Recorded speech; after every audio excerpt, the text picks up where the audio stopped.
Hi friends, welcome to motivational talks. నీవు ఎవరో తెలియకుండా నీ గురించి తప్పుగా మాట్లాడుతున్నారు అంటే బాధపడాల్సిన అవసరం లేదు. ఎందుకంటే కుక్కలు కూడా తెలియని వాళ్ళని చూసి మొరుగుతాయి. అంత మాత్రాన నీవు చెడ్డవాడివి అయిపోవు. మీ చుట్టూ ఉన్న వ్యక్తులు చాలా వరకు మీతో ఏదో ఒక అవసరం ఉన్నంత వరకే మీకు వాల్యూ ఇస్తారు. లేని వినయాల్ని, ప్రేమను నటిస్తారు. ఒక్కసారి మీతో అవసరం తీరాక వాళ్ళ నిజస్వరూపాలు బయట పెడతారు. ఏడిస్తే చనిపోయిన వాళ్లే కాదు, బ్రతికున్న వాళ్ళు కూడా రారు, నువ్వు గెలిస్తే తప్ప. వెంట ఉంటా అనేవాడు వెన్నుపోటు పొడుస్తున్నాడు, తోడు ఉంటా అనేవాడు తొక్కేస్తున్నాడు. అందరూ నీ ముందర నటించేవాళ్లే. అవసరం ఉన్నంత వరకు వేడుకుంటారు, అవసరానికి వాడుకుంటారు, అవసరం తీరిపోయాక ఆడుకుంటారు. ఇదే సమాజం తీరు. ఒక కుక్కకి 3 రోజులు అన్నం పెట్టి చూడు, అది 3 సంవత్సరాలైనా నీపై విశ్వాసాన్ని చూపిస్తూనే ఉంటుంది. అదే ఒక మనిషికి 3 సంవత్సరాలు అన్నం పెట్టి చూడు, వాడు నీపై విశ్వాసాన్ని 3 రోజుల్లోనే మర్చిపోతాడు. ఒకరితో ఇంకొకరిని పోల్చకూడదు. ఎందుకంటే కుక్క ఎప్పటికీ అడవికి రాజు కాలేదు. సింహం ఎప్పుడూ కుక్కలా విశ్వాసం చూపలేదు. ఎవరి స్థానంలో వాళ్ళు గొప్పవాళ్లే. మురిగి ప్రతి కుక్కకి సమాధానం ఇవ్వాల్సిన అవసరం లేదు. తెలియని వారిని చూసి మొరగడం దాని నైజం. అలాగే కొందరు నోరు జారే మనుషులు ఉంటారు. వారికి జవాబు ఇచ్చి వారి స్థాయికి మనం పడిపోకూడదు. మన మౌనమే వారికి చెప్పుదెబ్బ. గుర్తుంచుకోండి, గెలుపు అంటే తిరిగి కొట్టడం కాదు, తిరుగు లేకుండా ఎదగడం. ఓటమి వచ్చిందని బాధపడకండి, గెలుపు కోసం జీవించండి. ఓటమి వెక్కిరిస్తోందని నివ్వెరపడకండి, గెలుపు నవ్విస్తుందన్న విషయాన్ని మరువకండి. ఓటమికి కారణం మీరైతే గెలుపుకు కారణం ఎవరవ్వాలి? ఓడితే నేర్చుకోండి, గెలిస్తే పంచుకోండి. గుర్తుంచుకోండి, విసిరేసిన విత్తనాలే మహావృక్షాలవుతాయి, వెలివేసిన మనుషులే మహాశక్తులవుతారు. ఎవరి ముందు తలవంచకండి, మిమ్మల్ని మీరు తక్కువ చేసుకోకండి. మీలో కూడా ఒక అద్భుతమైన శక్తి ఉందని నమ్మండి. అప్పుడే ఏదైనా సాధిస్తారు. సహనం మీకుంటే సర్వం మీదే. వినయం మీకుంటే విజయం మీదే. మీరు కంటితో చూడనివి, చెవులతో విననివి ఎప్పుడూ నమ్మవద్దు, ఇతరులకు చెప్పవద్దు. ఎందుకంటే కొంతమంది చెప్పే మాటల వల్ల కొన్ని స్నేహాలు చెడిపోతాయి, కుటుంబాల బంధాలు విడిపోతాయి. మూర్ఖురాలైన స్త్రీ తన భర్తను బానిసను చేసి ఆ బానిసకు యజమానిగా ఉంటుంది. కానీ తెలివైన స్త్రీ తన భర్తను రాజును చేసి ఆ రాజుకు రాణిగా ఉంటుంది.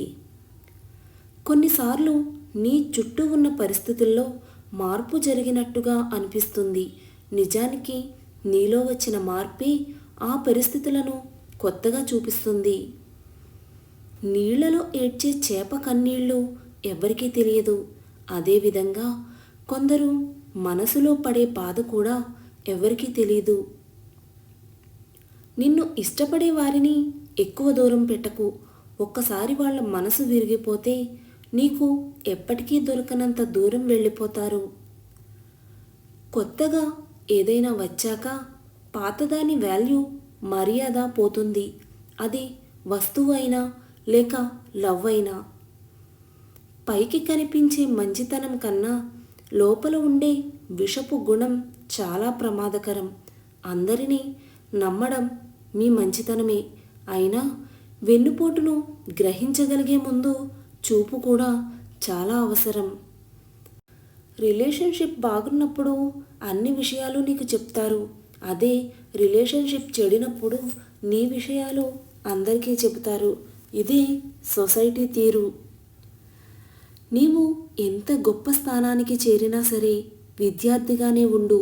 అది నిన్ను మరింత ఉన్నత స్థానానికి తీసుకువెళుతుంది.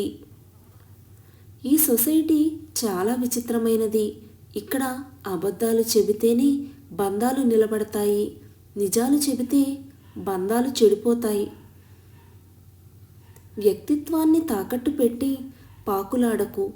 ఆత్మగౌరవాన్ని పణంగా పెట్టి ప్రేమించకు. విలువలేని లైఫ్ ఎంత విలువగా బ్రతికినా వ్యర్థమే అని మరువకు. ఎవరి మనసు అయితే మంచిగా ఉంటుందో వాళ్ళ తలరాత చెడుగా ఉంటుంది.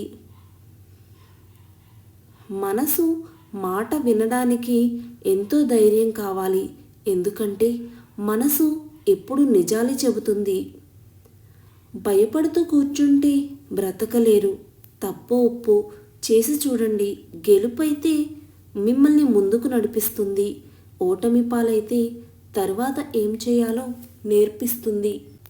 నీవు ప్రతి అడ్డమైన వాళ్లతో నమ్మకంగా ఉండాల్సిన అవసరం లేదు. నిన్ను నమ్ముకున్న వారితో నీవు నమ్మకంగా ఉంటే చాలు. నీ ఆలోచన విధానం బట్టి మంచి చెడు ఆధారపడి ఉంటాయి. మూడో వ్యక్తి మాటలను ఎప్పుడైతే నమ్ముతారో అప్పుడే మనశ్శాంతిని కోల్పోతారు. విషబీజాలు నాటిన వాళ్ళు బాగానే ఉంటారు. అది మహావృక్షమై మీ వంశాన్ని కూడా నాశనం చేస్తుంది. మీ గురించి ఈ 2 విషయాలు ఎవరితో పంచుకోకండి. 1 మీ భవిష్యత్తు ప్రణాళికలు, 2 మీ సంపాదన.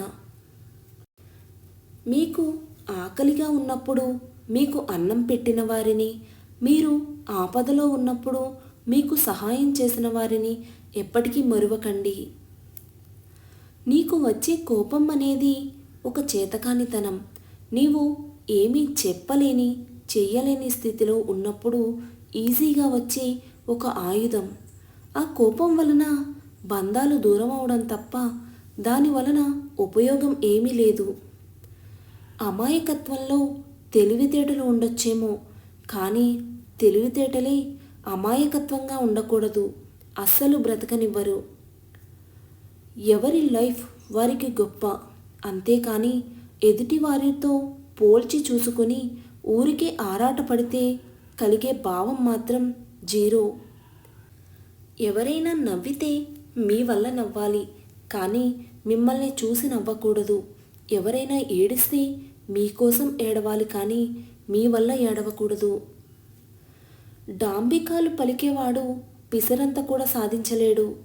ఎడతెగక ప్రయత్నించేవాడు ఎప్పటికన్నా విజయాన్ని సాధిస్తాడు. మీకు సాయం చేసిన వారిని ఎప్పుడైతే పతనం చేయాలనుకుంటారో అప్పుడే మీ అసలు పతనం ప్రారంభమవుతుంది. చప్పట్లు కొట్టించుకోవడానికి సింహం నడిస్తే సరిపోతుంది, కానీ కోతి మాత్రం సర్కస్ చేయాలి. బాధ్యతలు ఎప్పుడూ బరువుగానే ఉంటాయి. సమర్థులు మాత్రమే వాటిని సక్రమంగా నిర్వర్తించగలరు. ఎదురు తిరగని వారందరూ పిరికివారు కాదు. బెదిరించేవారందరూ బలవంతులు కాదు. ఓడిపోతే గెలవడం నేర్చుకో. మోసపోతే జాగ్రత్తగా ఉండడం నేర్చుకో. చెడిపోతే ఎలా బాగుపడాలో నేర్చుకో. గెలుపును ఎలా పట్టుకోవాలో తెలిసిన వాడి కంటే ఓటమిని ఎలా తట్టుకోవాలో తెలిసినవాడే గొప్ప. ఈ వీడియో కనుక మీకు నచ్చినట్లయితే please do like, share and subscribe to my channel. Thank you for watching the video.